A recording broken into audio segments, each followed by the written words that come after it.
pas du théâtre ou si l'on a du mal à en vivre? Première question. Est-on une artiste ou un artiste si l'on vit en grande partie de l'enseignement de son art, si on est un artiste transmetteur? Et d'ailleurs, qu'est-ce que vivre du théâtre? Alors, je pose ces questions dans mon livre, et puis comme j'ai beaucoup de mal à faire j'ai eu beaucoup de mal à faire un essai, d'ailleurs je suis allée voir l'étymologie du mot essai pour savoir ce que c'était, j'ai fait un essai donc théâtralisé, et mon personnage de Mère Lucia s'est retrouvé dans mon livre. J'ai imaginé ma mort imminente.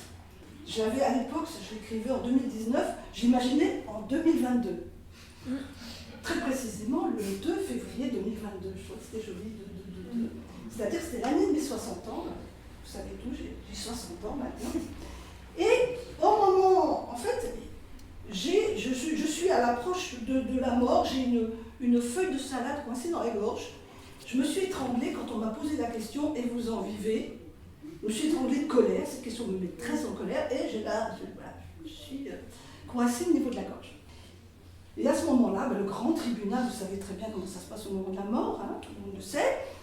Au moment de la mort, il y a le grand tribunal, il y a un juge, il y a le diable qui est partie civile, et il y a ma mère Lucia, mon personnage qui m'accompagne, mon clown qui m'accompagne depuis que je fais du théâtre, qui est mon avocat de la défense.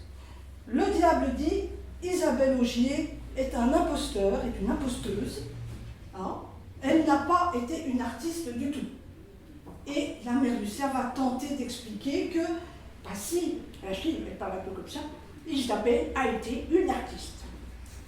Donc, en fait, qu'est-ce qui se passe? C'est que pour l'avocat, pour le diable, je n'ai pas été une artiste parce que je n'ai pas suivi le parcours d'un artiste. Pour lui, un artiste, c'est quelqu'un qui a un parcours balisé. C'est le parcours des concours. Vous passez un concours au TNS, je ne sais pas, au Conservatoire national supérieur de Paris, à l'INSAS à Bruxelles, enfin il y a plein comme ça d'institutions qui préparent au métier d'artiste. Et ensuite, vous entrez dans un CDN, ou vous pouvez aller à la Comédie Française. Enfin, je parle d'artistes de théâtre. Là encore, je suis obligée de resserrer mon sujet. Je vous parle spécifiquement des artistes de théâtre. Pour ceux qui se destinent au cinéma, eh bien, il y a la voix des castings, qui est une voix pour le diable, qui est la vraie voix de l'artiste. Et puis pour le diable, du coup, mon parcours, c'est pas celui-là. Je n'ai pas été dans des grandes écoles. J'ai suivi un parcours qui, pour lui, a des défauts rédhibitoires. D'abord parce que je pratique un théâtre qui n'est pas sérieux. Je pratique un théâtre de rigolo. Je fais du burlesque, je fais de la commedia dell'arte, du théâtre de rue, du mime, je fais du théâtre de saltimbanque en gros. Et pour lui, ce n'est pas sérieux, ce n'est pas ça être artiste, c'est à la limite être amuseur. Déjà, ça c'est le premier défaut. Et puis en plus, moi j'ai eu cette tendance à tout mélanger. Moi je fais en fait une forme de théâtre hybride.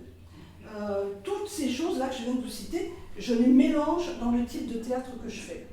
Donc on ne sait pas trop qu'est-ce que c'est que cette forme qui est du théâtre mais qui n'en est pas. Et ça pour le diable aussi, ça ce n'est pas véritablement un parcours d'artiste. Donc moi en fait, j'ai créé avec mon compagnon de l'époque une troupe de théâtre sur Dijon, et cette compagnie faisait des spectacles qui étaient hybrides, inclassables, basés sur la commedia dell'arte, et qui comprenaient aussi de la musique, de la danse, enfin des choses comme ça. Et du coup, c'était très très difficile de nous subventionner. Comment subventionner une compagnie que l'on ne peut pas mettre dans une case? À l'époque, c'était dans les années 80, ça date un peu, mais bon, dans les années 80, le cirque, les choses un petit peu hybrides comme ça, n'avaient pas le vent en poupe. C'était pas celle-là que l'on subventionnait.